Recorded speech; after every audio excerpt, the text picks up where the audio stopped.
bakka jirtanii fi turtanitti nagaan waaqayyo hundumaa keessaniif dursaa baay'atu akkam jirtu nafa jirtu.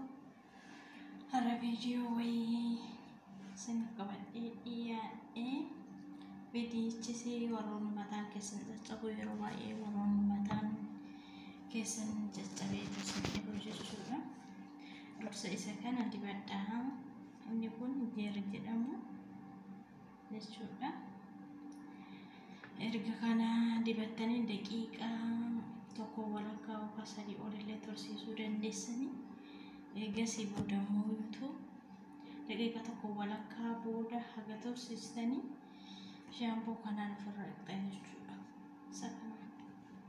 Isa kanaan ofirraa mul'atu gootanii dhiqxan ergasii immoo zayitii kana dibadhaa.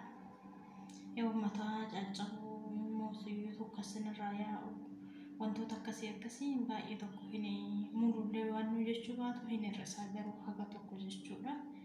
Kanaafuu zayitii kana itti fayyadamaa. Maqaan isaa akkana xiqqaadha. Hin dursammoo yoo kana dibattanii daqiiqaa tokko walakkaa ofirra tursiisuu qabdu. Daqiiqaa keessa geessitanii muummatu kanaan ofirraa dhiquu qabdanii erga dhiqxanii bakka zayitii itti dibattan shakkaa ta'a jechuudha. Iddoo jirtanitti nagaan waaqayyo isinii baay'atu viidiyoon kiyya akkasinitti toluu abdiin qaba. Dammoo warroonni maatii naaf hin taane akka maatii naaf taatanii warroonni maatii naaf taatanii jajjabeessitan guddaa galatooma. Warroonni maatii naaf hin taane immoo akka maatii naaf taatan sumaan kabajaaf jaalalaan isin gaafadha isiniin jedha. Jabaadhaa walaa jajjabeessinu wal faanaa dhaabbannu. Iddoo jirtanitti nagaa naaf ta'a.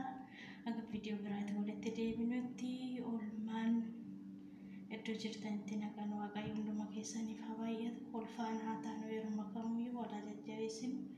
Isin jedha qaqqaalawwan ilmaa